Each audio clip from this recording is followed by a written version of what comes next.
Welcome to T-SAT. General స్టడీస్లో భాగంగా physical సైన్స్కి సంబంధించినటువంటి అంశాలు తెలుసుకుంటూ ఉన్నాం. ఈ వీడియోలో మనము ధ్వనికి సంబంధించినటువంటి ప్రాథమిక భావనలు, అదేవిధంగా ధ్వని అనేటటువంటి పాఠ్యాంశంలో ఏ తరహా క్వశ్చన్స్ ఏ ఏరియా నుంచి అడిగేటటువంటి అవకాశం ఉందో వాటికి సంబంధించినటువంటి కీలకమైనటువంటి అంశాలు తెలుసుకుంటూ దీన్ని తెలుసుకునే ప్రయత్నం చేద్దాం. సో దీంట్లో ముఖ్యంగా ధ్వని అంటే ఏంటి, దానికి సంబంధించినటువంటి కీలకమైనటువంటి పదజాలాల మీద పట్టు ఉన్నప్పుడు మాత్రమే ఇక్కడ ఈ పాఠ్యాంశం నుంచి వచ్చేటటువంటి క్వశ్చన్స్ని మనం ఆన్సర్ చేయడానికి అవకాశం ఉంది. కాబట్టి ఇక్కడ ధ్వనికి సంబంధించి కనుక మనం చూస్తే మనకు వినికిడి జ్ఞానాన్ని కలిగించేటటువంటి ఒకానొక శక్తి స్వరూపంగా మనం ఇక్కడ ధ్వనిని చెప్తాం. ముఖ్యంగా చెప్తే ఇది ఒక తరంగ రూపంలో ప్రయాణించేటటువంటి అవకాశం ఉన్నటువంటి ఏరియా కాబట్టి సో తరంగాలలో వచ్చేటటువంటి కొన్ని ప్రాథమికమైనటువంటి భావనలు కూడా ఇక్కడ మనం అప్లై చేసుకుంటూ ముందుకు వెళ్ళాల్సినటువంటి పరిస్థితి. సో ఇక్కడ కంపించేటటువంటి వస్తువుల నుండి ఉద్భవించినటువంటి ధ్వని గాలిలో యాంత్రిక తరంగాల రూపంలోను, అదేవిధంగా ఘనద్రవ పదార్థాల గుండా తిర్యక్ తరంగాల రూపంలోనూ ప్రయాణిస్తుంది అని చెప్పేసి చెప్పుకున్నాం.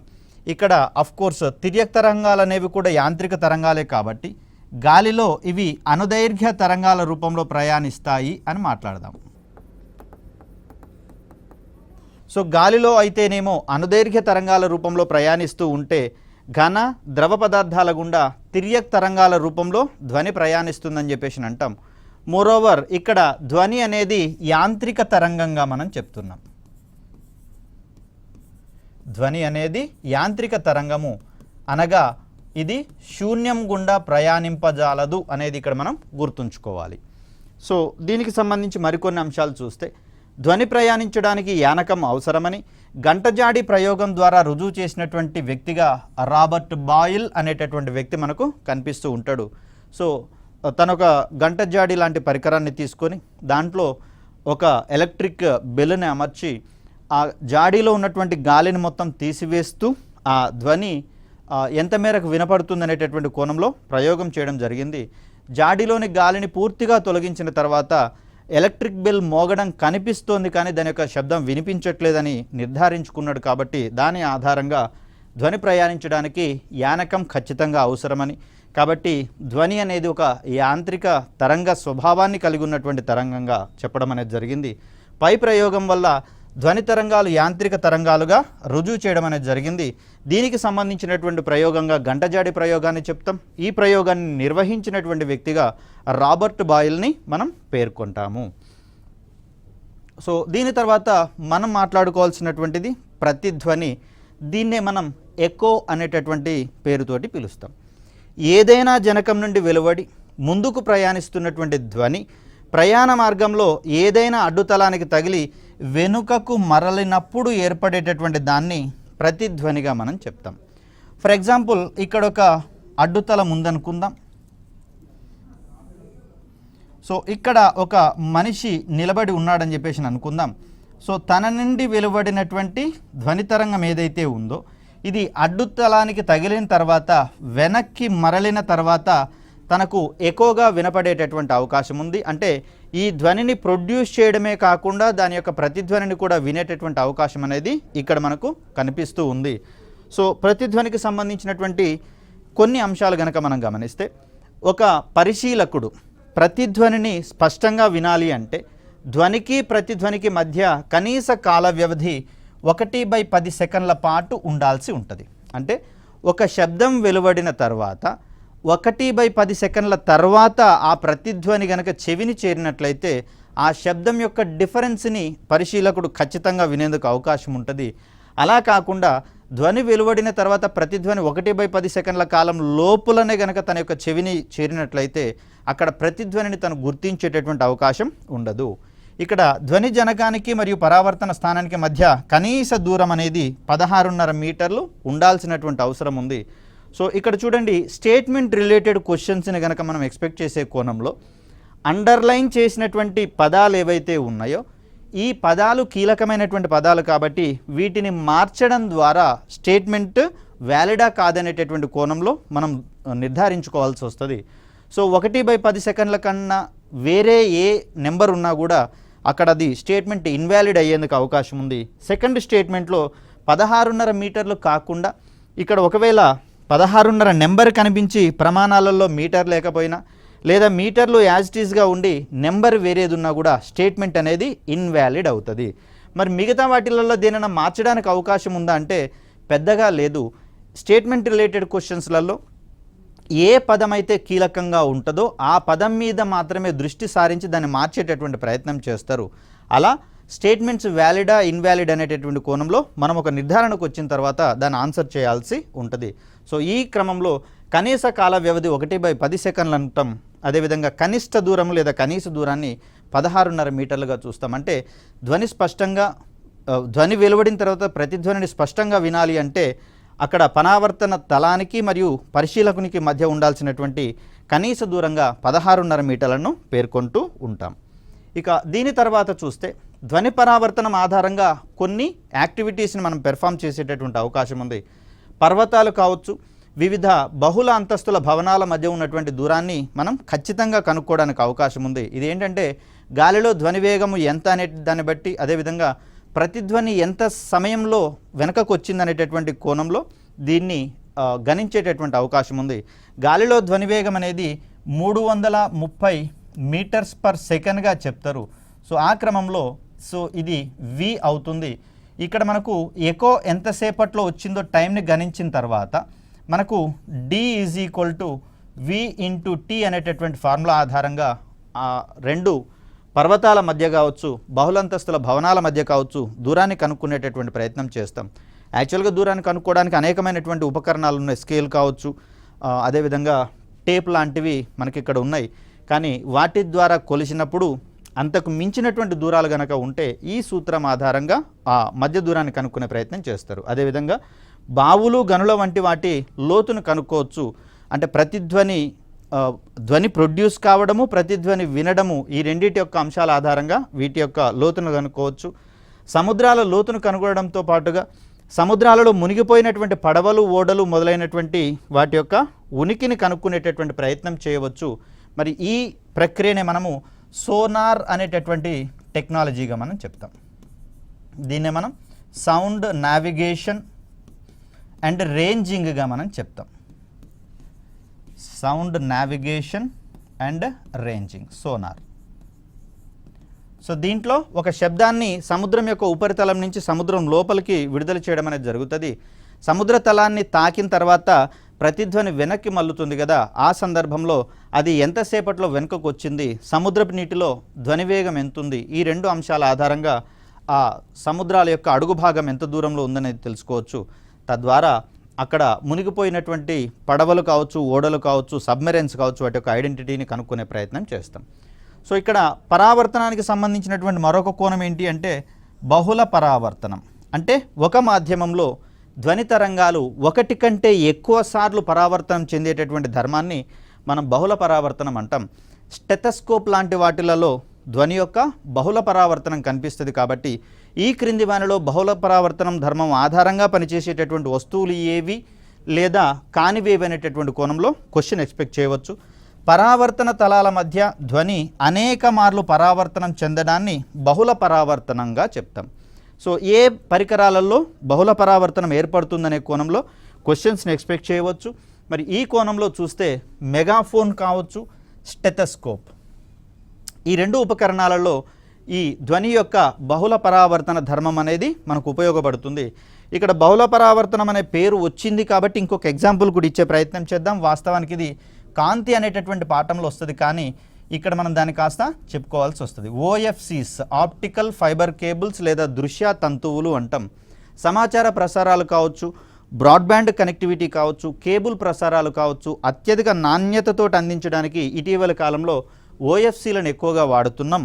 మరి వీటిలలో కూడా కాంతి తరంగాలు అనేవి బహుళ పరావర్తన ధర్మం ఆధారంగా పనిచేస్తాయి. కాబట్టి బహుళ పరావర్తనం ఆధారంగా పనిచేసే వస్తువులు ఏవి అన్నప్పుడు మెగాఫోను, స్టెథోస్కోప్ వచ్చిన తర్వాత ఓఎఫ్సీ కనుక వచ్చింది అనుకోండి.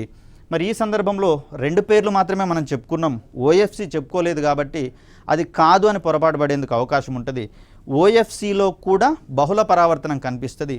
కాకపోతే ఈ రెండిట్లలో ధ్వని తరంగాలు బహుళ పరావర్తనం చెందుతూ ఉంటే ఓఎఫ్సీలో కాంతి తరంగాలు బహుళ పరావర్తనం చెందుతాయి. బహుళ పరావర్తనాల వల్ల ఒక గదిలో వెలువడినటువంటి శబ్దము కొంతకాలంలో ప్రతిధ్వనిస్తూ 1/10 సెకండ్ల కంటే తక్కువ కాలంలో వాస్తవ ధ్వనితో కలిసి ప్రయాణం చేసినప్పుడు ప్రతినాదము రివర్బరేషన్ అనేది ఏర్పడుతుంది. సో ఈ రివర్బరేషన్ అనేది వాస్తవ ధ్వని యొక్క క్వాలిటీని దెబ్బతీసేటటువంటి గుణంగా దీన్ని మనం చూస్తాం. కాబట్టి మోస్ట్ ప్రాబబ్లీ కొన్ని రకాలైనటువంటి భవనాలలో ఈ ప్రతినాదము రివర్బరేషన్ని తగ్గించేటటువంటి ఉపాయాలను చూస్తాం. ఆ పదార్థాల మీద కూడా మనం ఒక క్లారిటీతో ఉండాల్సినటువంటి అవసరం ఉంది.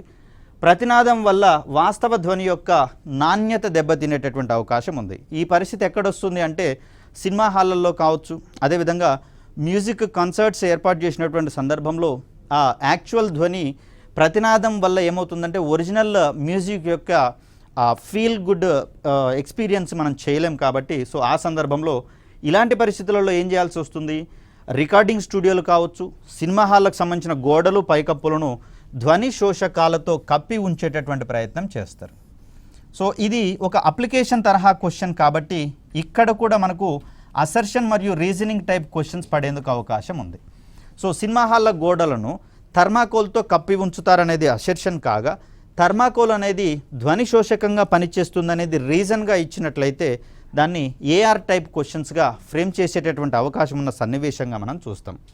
సో ఇక్కడ కంపించగలిగేటటువంటి ఏదేని వస్తువును తట్టినటువంటి సందర్భంలో ప్రతిసారి ఒక ప్రత్యేక పౌనఃపున్యంతో కంపిస్తూ ఉన్నటువంటి అంశాన్ని చూస్తాం. ఈ కంపనాలను మనము సహజ కంపనాలు అని, ఆ పౌనఃపున్యాన్ని మనము సహజ పౌనఃపున్యం అని చెప్పేసి అంటాం. సపోజ్ వీణను గనక మీటినటువంటి సందర్భంలో అక్కడ ఒక ప్రత్యేకమైనటువంటి కదలికల వల్ల మనకు దాంట్లో కంపనాలు ఏర్పడతాయి. వస్తువు కంపించినప్పుడు దాని యొక్క సహజమైనటువంటి గుణం ఏంటి అంటే ధ్వనిని వెలువరింపచేస్తుందని చెప్పేసి చెప్తాం. సో అలా ఈ తీగ వాయిద్యాలలో కావచ్చు, చర్మ వాయిద్యాలలో కావచ్చు, వాటిని తట్టినప్పుడు ఏర్పడేటటువంటి శబ్దాలన్నీ కూడా సహజ పౌనఃపున్యంతో వెలువడేటటువంటి తరంగాలుగా మనం చూస్తాం.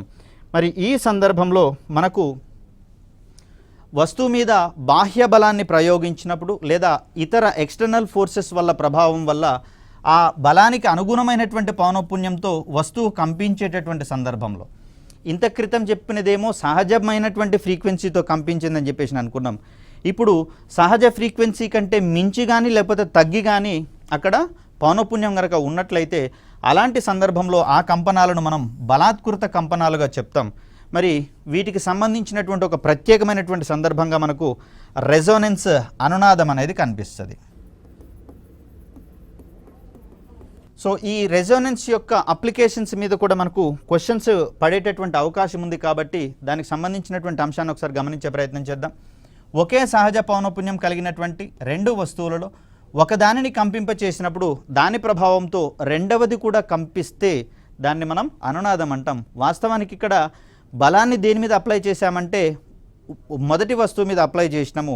సో ఆ సందర్భంగా ఏర్పడినటువంటి కంపనాల ప్రభావం వల్ల రెండవ వస్తువు కూడా దానికి సంబంధించినటువంటి కంపనాలకు అనుగుణంగా కంపించడాన్ని మనం ఇక్కడ అనునాదం అంటాం. వాస్తవానికి రెండవ వస్తువు మీద మనం ఎలాంటి బలాన్ని ప్రయోగించలేదు, కానీ మొదటి బల ప్రయోగం వల్ల ఏర్పడ్డ కంపనాల ఆధారంగా ఇది కంపించినటువంటి సందర్భంలో దాన్ని మనం అనునాదంగా చెప్పుకుంటూ ఉన్నాం. అనునాదం యొక్క అప్లికేషన్స్ అనేవి చాలా ఉన్నాయి. కాబట్టి అప్లికేషన్స్ అనేటటువంటి ఏరియాలో కూడా మనము అసర్షన్ మరియు రీజనింగ్ టైప్ క్వశ్చన్స్ని ఎక్కువగా ఎక్స్పెక్ట్ చేసేందుకు అవకాశం ఉంది. సో ఇప్పుడు చూద్దాం.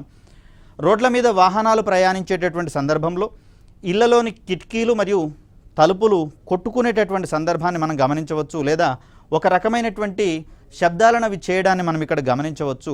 దీనికి కారణం ఏంటి అంటే అక్కడ ఆ వాహనాలు ప్రయాణించేటప్పుడు వాటి నుంచి వెలువడేటటువంటి ఫ్రీక్వెన్సీ ఏదైతే ఉందో ఇవి భూమి గుండా ప్రయాణిస్తూ కిటికీలు తలుపులను చేరినటువంటి సందర్భంలో ఆ కంపనాల ప్రభావం వల్ల కిటికీలు మరియు తలుపులు కూడా కంపించేటటువంటి అవకాశం ఉంది. కాబట్టి సో వాహనాల యొక్క ఫ్రీక్వెన్సీ అనేది కిటికీలు మరియు తలుపులు అవి సహజ పౌనఃపున్యంతో కొట్టుకునేటటువంటి అవకాశం ఉంది. కాబట్టి ఈ సందర్భంలో దీన్ని మనం రెజోనెన్స్ అనునాదం యొక్క అప్లికేషన్గా మనం చూస్తాం. అదేవిధంగా రేడియో, టీవీ, మొబైల్ ఫోన్లు పనిచేయడంలో కూడా ఇమిడి ఉన్నటువంటి సూత్రాన్ని మనం ఇక్కడ అనునాదం అంటాం. సో ఇక్కడ వచ్చేటటువంటి తరంగాలుగా మనము రేడియో తరంగాలను చెప్తాం. ఒక నిర్దిష్ట ఫ్రీక్వెన్సీ తోటి వెలువరించబడినటువంటి రేడియో తరంగాలు మనకు రేడియో, టీవీ మరియు మొబైల్ ఫోన్లలో అదే ఫ్రీక్వెన్సీకి మ్యాచ్ అయ్యేటటువంటి సందర్భంలో ఆ రేడియో తరంగాలు ఇక్కడ ప్లే చేయబడ్డాన్ని మనం చూడవచ్చు. సపోజ్ రేడియోలో ఒక స్టేషన్కి ఒక ఫ్రీక్వెన్సీ ఉంటుంది కాబట్టి ఆ స్టేషన్ని సెట్ చేసినప్పుడు దాని ఫ్రీక్వెన్సీకి రిలేటెడ్గా ఉండేటటువంటి రేడియో వేవ్స్ని అది రిసీవ్ చేసుకుంటుంది. అలా రేడియో పనిచేయడం అనేది చూస్తాం. టీవీ మొబైళ్ళలో కూడా రెజోనెన్స్ అనేటటువంటి ఈ ధర్మం ఆధారంగానే అవి పనిచేయడం అనేది మనం గమనిస్తూ ఉన్నాం. అదేవిధంగా వీధిలో బ్యాండ్ మేళం మోగేటటువంటి సందర్భంలో ఇంట్లో ఉన్నటువంటి ఖాళీ పాత్రలు కూడా కంపించేటటువంటి అవకాశం ఉంటుంది. ఈ మధ్యకాలంలో హోమ్ థియేటర్స్ పెట్టుకున్నటువంటి సందర్భాలలో ఇంట్లో ఉన్నటువంటి పాత్రలు కూడా వాటికి తగ్గట్టుగా కంపించడాన్ని మనం గమనిస్తూనే ఉన్నాం. వీటన్నిటికీ రీజన్స్గా మనం అనునాదాన్ని పేర్కొంటాం. సో దీని తర్వాత చూడాల్సినటువంటి అంశంగా వాహనాలు నిర్ణీత వేగంతో ప్రయాణించేటటువంటి సందర్భంలో ఇంజన్ వెలువరించేటటువంటి కంపనాల ప్రభావం వల్ల వాహనం నుంచి కూడా ఒక ప్రత్యేకమైనటువంటి శబ్దం వస్తుంది. దీనికి కారణంగా కూడా ఇంజిన్ ఫ్రీక్వెన్సీకి వెహికల్ యొక్క బాడీ అనేది కూడా అదే ఫ్రీక్వెన్సీకి మ్యాచ్ అయ్యేటటువంటి సందర్భంలో ఈ ప్రత్యేక శబ్దం వెలువడడాన్ని మనం చూస్తాం. బస్సులు నిర్ణీత వేగంతో ప్రయాణించేటటువంటి సందర్భంలో వాటికి సంబంధించినటువంటి కిటికీలు కూడా కంపించేటటువంటి అవకాశం ఉంది. సో దీనికి రీజన్ కూడా మనం ఇంజిన్ ఫ్రీక్వెన్సీ, ఈ కిటికీల యొక్క కంపించే ఫ్రీక్వెన్సీ రెండు మ్యాచ్ అయినప్పుడు అనునాద ప్రక్రియ వల్ల ఈ రకమైనటువంటి శబ్దం అనేది ఏర్పడుతూ ఉంటుంది. దీని తర్వాత మనం చూసినట్లయితే కవాతు చేసేటటువంటి సందర్భంలో సైనికులు వంతెనల మీదుగా నడిచేటటువంటి సందర్భంలో వారిని కవాతు చేయడం ఆపేయమని చెప్తారు. ఇక్కడ ఒక ఎక్సెంప్షన్ అనేది ఉంది. ఈ బ్రిడ్జి ఏదైతే ఉందో దాని కింద ఉన్నటువంటి నది కావచ్చు, కాలువ కావచ్చు, దాని నుంచి నీరు గనక ప్రవహించని సందర్భంలో కవాతును ఆపివేయమని చెప్పేసి అంటారు. ఒకవేళ నది నిండుగా లేదా బ్రిడ్జిని ఆనుకుంటూ నీళ్లు గనక ప్రవహించేటటువంటి సందర్భంలో కవాతు ఆపివేయాల్సినటువంటి అవసరం లేదు. సో ఈ కవాతు వల్ల ఏర్పడేటటువంటి ఆ శబ్దాల యొక్క పౌనఃపున్యం ఏదైతే ఉందో ఆ శబ్ద పౌనఃపున్యానికి బ్రిడ్జ్ యొక్క కంపించే పౌనఃపున్యం కనుక మ్యాచ్ అయిందనుకోండి, నీళ్లు లేనటువంటి సందర్భంలో బ్రిడ్జి కంపించడం ద్వారా కూలిపోయేటటువంటి అవకాశం ఉంది. అదే నీళ్లు ప్రవహించేటటువంటి సందర్భంలో ఈ ప్రమాదం అనేది ఉండదు. అదేవిధంగా అనునాద ప్రక్రియ సహాయంతో గాలిలో ధ్వని వేగాన్ని క్యాల్కులేట్ చేసినటువంటి వ్యక్తిగా మనకు DC మిల్లర్ అనే వ్యక్తి కనిపిస్తాడు. సో ఇతని ప్రకారము 0 డిగ్రీ సెంటీగ్రేడ్ టెంపరేచర్ దగ్గర గాలిలో ధ్వని వేగము V = 330 మీటర్స్ పర్ సెకండ్గా మనం చెప్తాం. సో ఇది మనకు డైరెక్ట్ క్వశ్చన్ వచ్చేందుకు అవకాశం ఉంది. లేదా V = 330 ప్లస్ 0.61 ఇంటూ టీ అనేది అక్కడ ఆ ప్రాంతంలో టెంపరేచర్గా మనం చెప్తాం, మీటర్స్ పర్ సెకండ్గా మనం చెప్తాం. సపోజ్ 20 డిగ్రీల సెంటీగ్రేడ్ దగ్గర చూసుకుంటే మనకు ఇది కొంచెం 332 మీటర్స్ పర్ సెకండ్గా ఉండేందుకు అవకాశం ఉంది. సార్ మనం ఇక్కడ 330 మీటర్స్ పర్ సెకండ్గా చెప్పుకున్నామంటే ఇది 0 డిగ్రీ సెంటీగ్రేడ్ దగ్గర టెంపరేచర్ పెరుగుతూ పోతున్నటువంటి సందర్భంలో దాన్ని 0.61తో మల్టిప్లై చేసి 330కి యాడ్ చేసినట్లయితే ఒక నిర్దిష్ట ఉష్ణోగ్రత దగ్గర మనకు గాలిలో ధ్వనివేగం అనేది తెలుస్తుంది.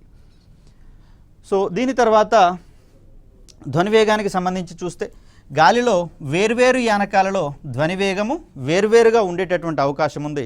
సో దీనికి సంబంధించి కంపారిటివ్లీ మనకు క్వశ్చన్స్ కూడా పడేందుకు అవకాశం ఉంది. కాబట్టి ధ్వనివేగం అనేది అన్నిట్లో కంటే వజ్రంలో అధికంగా ఉండేందుకు అవకాశం ఉంది. దీనికి రీజన్ ఏంటంటే వజ్రానికి అన్నిటికంటే అధికమైనటువంటి యంగ్ గుణకం ఉంటుందండి. సో యంగ్ గుణకం అత్యధికంగా ఉన్నటువంటి వస్తువులకు ధ్వనివేగం అధికంగా ఉంటుంది కాబట్టి దీన్ని మనం అలా చూస్తాం. ఇక వాయువుల విషయానికి వచ్చేసరికల్లా ధ్వనివేగము హైడ్రోజన్లో అత్యధికంగా ఉండేటటువంటి అవకాశం ఉంది.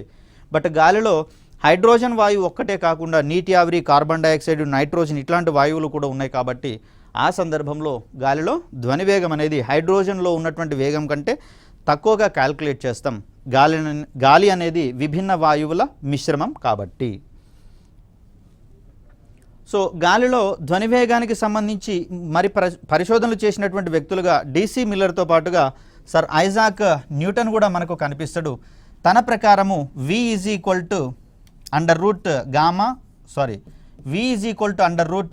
P/Dగా దీన్ని మనం చెప్తాం. సో ఈ సందర్భంలో మనం గమనిస్తే P అనేది మనకు లవం పార్ట్లో ఉంది, D అనేది మనకు హారం పార్ట్లో ఉంది. సో D అంటే మనం సాంద్రత అని చెప్తాం. ఆ సందర్భంలో గాలిలో ధ్వనివేగం అనేది ఇన్వర్స్లీ ప్రపోర్షనల్ టు D లేదా గాలి యొక్క సాంద్రతకు విలోమానుపాతంలో ఉంటుందని చెప్పేసి చెప్తాం. అంటే గాలి యొక్క కణాల సాంద్రత తగ్గితే గాలిలో ధ్వనివేగం పెరుగుతుందని, గాలి కణాల సాంద్రత తగ్గితే పెరుగుతుందని, గాలి కణాల సాంద్రత పెరిగితే గాలిలో ధ్వని వేగము తగ్గుతుందనేటటువంటి అంశాన్ని ఇక్కడ మనం గుర్తుంచుకోవాలి. సో ఆ కోణంలో చూస్తే సాంద్రత గనక పెరిగిందనుకోండి గాలిలో ధ్వని వేగం v విలువ అనేది తగ్గుతుంది, ఎందుకంటే విలోమ సంబంధంలో ఉంది కాబట్టి.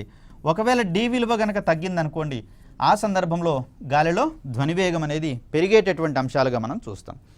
సో న్యూటన్ ఇచ్చినటువంటి ఈ సమీకరణం ఏదైతే ఉందో దీని ప్రకారము ప్రెషర్ యొక్క ప్రభావము గాలిలో ధ్వని వేగం మీద ఏమీ ఉండదు, కేవలం సాంద్రత యొక్క ప్రభావం మాత్రమే ఉంటుందని చెప్పేసి చెప్పుకోవడం జరిగింది. మరి అలాంటి సందర్భంలో ఘన, ద్రవ, వాయు పదార్థాలన్నింటిలలో సమానమైనటువంటి వేగాన్ని కలిగి ఉండాల్సి వస్తుంది. మరి ఆ సందర్భంలో ఈ ఈక్వేషన్లో కొన్ని లోటుపాట్లు ఉన్నాయి కాబట్టి దాన్ని సవరించినటువంటి శాస్త్రవేత్తగా మనకు లాప్లాస్ అనేటటువంటి వ్యక్తి కనిపిస్తాడు. సో వీరిద్దరి కలయిక వల్ల ఆవిర్భవించినటువంటి కొత్త సూత్రాన్ని మనము న్యూటన్ లాప్లాస్ ఈక్వేషన్ అంటాం. దీన్నే v √γ p/dగా మనం చెప్తాం. ఇక్కడ గామా అనేది వాయువుల యొక్క విశిష్టోష్ణంగా మనం చెప్తాం. సో ఆ సందర్భంలో వేర్వేరు వాయువులకు వేర్వేరు విశిష్టోష్ణాలు ఉంటాయి కాబట్టి వేర్వేరు వాయువులలో ధ్వని వేగాలు డిఫరెంట్గా ఉంటాయి అనేటటువంటి ఆస్పెక్ట్ని ఇక్కడ మనం అర్థం చేసుకోవచ్చు. అదేవిధంగా d విలువ అనేది హారం పార్టులో ఉంది, డినామినేటర్గా ఉంది కాబట్టి ఈ క్రమంలో సాంద్రత యొక్క ప్రభావము విలోమంగా ఉంటుంది గాలిలో ధ్వని వేగానికి అనేది గుర్తుంచుకోవాలి. గాలిలో ధ్వని వేగము వివిధ వాయువుల విశిష్టోష్ణంపై ఆధారపడి ఉంటుంది కాబట్టి వేర్వేరు వాయువులలో గాలిలో ధ్వని వేగం అనేది వేర్వేరుగా ఉంటుందనేది చూసుకుంటాం. సో గాలిలో కంటే నీటిలో ధ్వని వేగము 5 రెట్లు ఎక్కువగా ఉంటుంది. మోస్ట్ ప్రాబబ్లీ ఇక్కడ కనుక మనం గమనిస్తే అన్నిటికంటే ఘన పదార్థాలలో ధ్వని వేగం అధికంగా ఉంటుంది. దీనికంటే తక్కువగా ఘన పదార్థాలలో ధ్వని వేగం ఎక్కువగా ఉంటుంది. వీటి తర్వాత ద్రవ పదార్థాలు, వీటికంటే మనకు వాయు పదార్థాలు. సో అన్నిటికంటే కనిష్టంగా ధ్వని వేగం అనేది వాయువులలో కనిపిస్తుంది. సో అత్యధికంగా ఘన పదార్థాలలో కనిపిస్తుంది, మధ్యస్థంగా ద్రవాలలో ఉండేటటువంటి అంశంగా మనం చూస్తాం. సో ఈ సందర్భంలో ఒకవేళ గాలిని కావచ్చు, నీటిని కావచ్చు, అదేవిధంగా ఉక్కు, వీటికి సంబంధించినటువంటి క్రమాన్ని కనుక ఆరోహణ లేదా అవరోహణ క్రమాలలో ఇచ్చేందుకు అవకాశం ఉంటుంది. అత్యధికంగా ఉక్కులో ఉంటుంది, అత్యల్పంగా గాలిలో ఉంటుంది, మధ్యస్థంగా నీటిలో ఉంటుంది. కాబట్టి ఆరోహణ క్రమం విషయానికి వస్తేనేమో గాలి, నీరు, ఉక్కు చెప్తాం. అవరోహణ క్రమం విషయానికి వస్తే ఉక్కు, నీరు, గాలిని మనం పేర్కొనాల్సి వస్తుంది. సో అలా వరుస క్రమాన్ని కూడా కంపారిటివ్లీ అడిగేటటువంటి అవకాశం ఉన్న ఏరియా ఇదనమాట. సో దీని తర్వాత మనం చూస్తే ఒక్కొక్క యానకంలో ఎంత వేగం ఉందనేది ఒకసారి గమనిస్తే ఇదంతా 0 డిగ్రీ సెంటీగ్రేడ్ దగ్గర మనం చూస్తున్నటువంటి అంశాలు. సో ఇక్కడ రాగి విషయానికి వచ్చేసరికల్లా 3560 మీటర్స్ పర్ సెకండ్ ధ్వనివేగం అనేది ఉంటుంది. అదేవిధంగా ఉక్కుని గనక గమనిస్తే 5000 మీటర్స్ పర్ సెకండ్ గమనిస్తూ ఉన్నాం. సో గాజుకు సంబంధించి 5640, అల్యూమినియంకి వచ్చేసరికల్లా 6420, వజ్రంకి వచ్చేసరికల్లా 12000 మీటర్స్ పర్ సెకండ్ వేగం అనేది ఇక్కడ మనం చూస్తూ ఉన్నాం ధ్వని వేగానికి సంబంధించి. మరి ఆ క్రమంలో ఇక్కడ కూడా మనం ఒక వరుస క్రమాన్ని ఎక్స్పెక్ట్ చేసేటటువంటి క్వశ్చన్ని కూడా చూడవచ్చు. సో అన్నిటికంటే గరిష్టంగా ఉన్నది మనకు వజ్రము, ఎందుకంటే మిగతా పదార్థాలన్నిటితో కంపేర్ చేస్తే వజ్రం యొక్క యంగ్ గుణకము అనేది ఎక్కువగా ఉంటుంది కాబట్టి సో దానికి సంబంధించినటువంటి అంశంగా చూస్తాం. ఇక ద్రవయానకాల విషయానికి వచ్చేసరికల్లా సో దీంట్లో మానవ రక్తంలో ఇక్కడ సాధారణ శరీర ఉష్ణోగ్రత వద్ద ఈ వేగం అనేది వస్తుంది.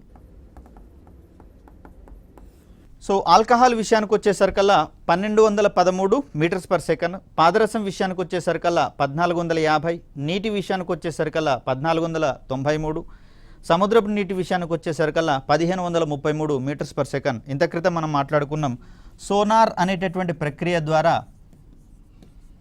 సో ఇక్కడ సముద్రపు నీటిలో ధ్వనివేగం మనకు తెలుసు. ఆ ప్రతిధ్వని అనేది ఎంత సమయంలో మనల్ని చేరిందో గమనించుకొని ఆ సమయాన్ని ఇక్కడ సముద్రపు నీటిలో వేగంతో మల్టిప్లై చేసినప్పుడు మనకు అక్కడ దూరం అనేది తెలుస్తుంది, సముద్రాల యొక్క లోతు అనేది తెలిసేందుకు అవకాశం ఉంది.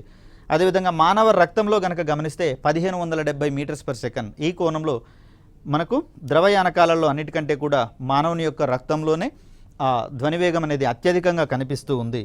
సో దీని తర్వాత వాయు యానకాలకు సంబంధించి కనుక మనం గమనిస్తే కార్బన్ డైఆక్సైడ్లో 260 మీటర్స్ పర్ సెకండ్, గాలిలో ఇది 0 డిగ్రీ సెంటీగ్రేడ్ దగ్గర అనుకున్నాం కాబట్టి 330 మీటర్స్ పర్ సెకండ్ కనిపిస్తుంది. నీటి ఆవిరిలో 405 మీటర్స్ పర్ సెకండ్. హైడ్రోజన్ విషయానికి వచ్చేసరికల్లా అత్యధికంగా 1269 మీటర్స్ పర్ సెకండ్ వేగం అనేది మనకి ఇక్కడ కనిపిస్తూ ఉంది. సో అలా వీటిని మనం కంపారిటివ్లీ చూసుకోవాల్సినటువంటి అవకాశం ఉన్న ఏరియాగా మనం చూస్తాం. వేటిలో ఎక్కువ ఉంది, వేటిలో తక్కువ ఉంది అనేటటువంటి కోణంలో ఇక్కడ మనం క్వశ్చన్స్ని ఎక్స్పెక్ట్ చేసేందుకు అవకాశం ఉంది. దీని తర్వాత గాలిలో ధ్వనివేగాన్ని ప్రభావితం చేసేటటువంటి మిగతా అంశాలు కనుక గమనిస్తే ఇక్కడ తేమ యొక్క ప్రభావాన్ని మనం పరిశీలించాల్సి వస్తుంది. గాలిలో గనక తేమ పెరిగిందనుకోండి, సో ఆ సందర్భంలో గాలి కణాల యొక్క సాంద్రత తగ్గేటటువంటి అవకాశం ఉంది. సో ఇంత క్రితం మనం మాట్లాడుకున్నాం, గాలిలో తేమ పెరిగినటువంటి సందర్భంలో గాలి కణాల యొక్క సాంద్రత తగ్గేందుకు అవకాశం ఉందని. ఈ సందర్భంలో అక్కడ ధ్వని వేగం అనేది పెరిగేటటువంటి అవకాశం ఉందని చెప్పేసి మాట్లాడుకున్నాం. కాబట్టి తేమ గాలిలో ధ్వని వేగం అనేది అత్యధికంగా ఉంటుందనేది గుర్తుపెట్టుకోవాలి. తర్వాత సాంద్రత విషయానికి వచ్చేసరికల్లా గాలిలో ధ్వని వేగం అనేది గాలి కణాల సాంద్రతకు విలోమానుపాతంలో ఉంటుందని ఇంత క్రితం మనం చెప్పుకున్నాం. సో ఆ సాంద్రత తగ్గితే ధ్వని వేగం పెరుగుతుంది, సాంద్రత పెరిగితే ధ్వని వేగం తగ్గుతుంది అనేటటువంటి అంశాన్ని ఇక్కడ మనం గమనించుకోవాలి. సో దీని తర్వాత ఉష్ణోగ్రతకు సంబంధించి కనుక మనం గమనిస్తే గాలిలో ఈ ఉష్ణోగ్రత పెరిగిందనుకోండి, గాలి యొక్క ఉష్ణోగ్రత పెరిగినప్పుడు గాలి వేడెక్కి తేలికై పైకి పోతుంది అనుకున్నాం. ఈ సందర్భంలో గాలిలో ఈ గాలి కణాల యొక్క సాంద్రత అమాంతం తగ్గేటటువంటి అవకాశం ఉంది. కాబట్టి ఈ సందర్భంలో గాలిలో ధ్వనివేగం పెరిగేటటువంటి అవకాశం ఉంది. సో టెంపరేచర్కి ధ్వనివేగానికి మధ్యలో అనులోమానుపాతం అని చెప్పేసి అనుకుంటున్నాం. T is directly proportional to V. కాబట్టి ఉష్ణోగ్రత పెరిగినటువంటి సందర్భంలో మనకు ఇక్కడ ధ్వనివేగం పెరుగుతుందని, ఉష్ణోగ్రత తగ్గుతున్నటువంటి సందర్భంలో మనకు గాలి కణాల యొక్క సాంద్రత ఎక్కువగా ఉండే అవకాశం ఉంది. కాబట్టి ఈ సందర్భంలో మనము గాలిలో ధ్వనివేగం కూడా తగ్గేటటువంటి అవకాశం ఉందని చెప్తాం. కాకపోతే ఇక్కడ ఈ సందర్భంలో తేమ యొక్క ప్రభావం గనక ఎక్కువగా ఉన్నప్పుడు ఈ విలువ మారేటటువంటి అవకాశం ఉంది.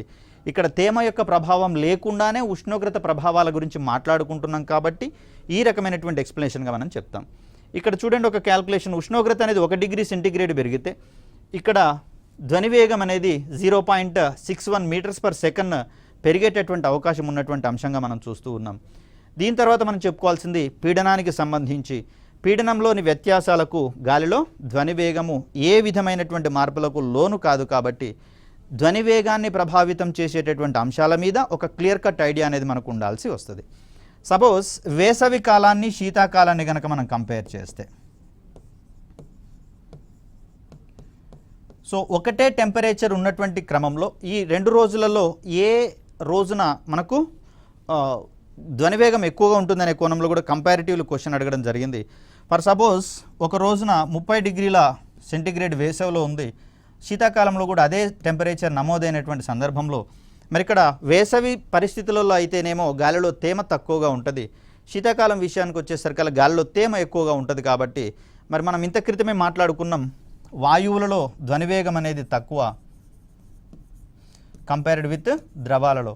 మరి ఆ సందర్భంలో ద్రవాలలో ధ్వనివేగం ఎక్కువగా ఉంటుంది. కాబట్టి శీతాకాలంలో ఒకటే టెంపరేచర్ నమోదైనటువంటి ఈ పరిస్థితులలో, శీతాకాలంలో ఉన్నటువంటి పరిస్థితులలో గాలిలో తేమ అధికంగా ఉంటుంది. కాబట్టి ఆ సందర్భంలో శీతాకాలంలో 30 డిగ్రీల సెంటీగ్రేడ్ నమోదైనటువంటి రోజున ధ్వనివేగం ఎక్కువగా ఉంటుంది అనేటటువంటి అంశాలను ఇక్కడ మనం చూసుకోవాలి. సో ఇలా మనకు స్టేట్మెంట్ రిలేటెడ్ అన్నప్పుడేమో సారూప్యత ఉన్నటువంటి స్టేట్మెంట్స్ కనుక కనిపించిన సందర్భాల్లో స్టేట్మెంట్ రిలేటెడ్ క్వశ్చన్స్ పడేటందుకు అవకాశం అనేది ఎక్కువగా ఉంటుంది.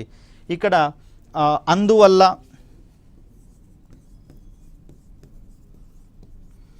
ఆ కారణంగా, దాని ఫలితంగా ఇలాంటి కీవర్డ్స్ కనిపించిన ఏరియాలో ఖచ్చితంగా assertion and reasoning type of question పడేందుకు అవకాశం ఉంది. దీనితో పాటుగా అప్లికేషన్స్, అనువర్తనాలు అన్నిట్లలో కూడా మనము assertion and reasoning type of క్వశ్చన్స్ని ఈ అప్లికేషన్స్ ఉన్న దగ్గర కూడా మనం ఎక్స్పెక్ట్ చేసేటందుకు అవకాశం ఉంది. కాబట్టి ఇక్కడ ఆ కోణంలో తప్పించి మిగిలిన కోణాలలో మనం క్వశ్చన్స్ని ఎక్స్పెక్ట్ చేసేటందుకు అవకాశం లేదు. అసర్షన్ అండ్ రీజనింగ్ రావాలి అంటే ఈ పదజాలాలు మనకు కనిపించిన ప్రదేశాలలో మాత్రమే ఈ టైప్ ఆఫ్ క్వశ్చన్స్ పడతాయి. మరి ఆ సందర్భంలో ఈ యాంగిల్స్ ఎక్కడెక్కడ ఉన్నాయో ఐడెంటిఫికేషన్ చేసి ముందే పెట్టుకుంటే మనం ఆ క్వశ్చన్ వచ్చినప్పుడు ఈజీగా దానికి సంబంధించినటువంటి ఆన్సర్ని ఐడెంటిఫై చేసేందుకు అవకాశం ఉంది. సో ఇలా మనకు ధ్వనికి సంబంధించి ప్రతినాదానికి సంబంధించి కావచ్చు, అనునాదానికి సంబంధించి కావచ్చు, అదేవిధంగా గాలిలో ధ్వని వేగాన్ని ప్రభావితం చేసేటటువంటి అంశాల కోణంలో గతంలో చాలాసార్లు క్వశ్చన్స్ అడగడం అనేది జరిగింది. కాబట్టి వాటి వెనకాల ఉన్నటువంటి బేసిక్ కాన్సెప్ట్స్ని కనుక మనం గుర్తుపెట్టుకుంటే క్వశ్చన్స్ స్ట్రాటజీ ఏ విధంగా వచ్చినా కూడా ఆన్సర్ చేయడానికి మనకు చాలా ఈజీగా ఉంటుంది. సో అలా మన యొక్క ప్రిపరేషన్ స్ట్రాటజీని కనుక మెరుగుపరుచుకున్నట్లయితే కాన్సెప్ట్స్ మన దగ్గర పెట్టుకున్నటువంటి సందర్భంలో ఎలాంటి క్వశ్చన్ అయినా ఈజీగా ఆన్సర్ చేసేటటువంటి సామర్థ్యం మనకు వస్తుంది. తద్వారా మనకు యాడ్ అయ్యేటటువంటి ప్రతి మార్క్ కూడా కొన్ని రకాలైనటువంటి ఎగ్జామ్స్లో క్యాడర్ని కూడా పెంచేటటువంటి అవకాశం ఉంది, ఒక బెటర్ క్యాడర్ని చేరుకునేందుకు అవకాశం ఉంది. కాబట్టి సో అందులో మనకు సైన్స్ని కాన్సెప్ట్స్ ఈజీగా ఉంచుకుంటే, అర్థం చేసుకుంటే, అవగాహన చేసుకుంటే ఆన్సర్ చేయడం ఈజీ. కాబట్టి ఈ స్ట్రాటజీతోటి మనం కనుక ప్రిపరేషన్ సాగిస్తే మార్క్స్ గెయిన్ చేయడమే కాదు, జాబ్ సెక్యూర్ చేయడంలో కూడా మనకు అది ఒక కీ రోల్ పోషిస్తుంది. కాబట్టి మరి మిగతా పాఠ్యాంశాలను కూడా ఇలాగే నేర్చుకునేటటువంటి ప్రయత్నం చేద్దాం. అప్పటి వరకు సెలవు. ధన్యవాదాలు.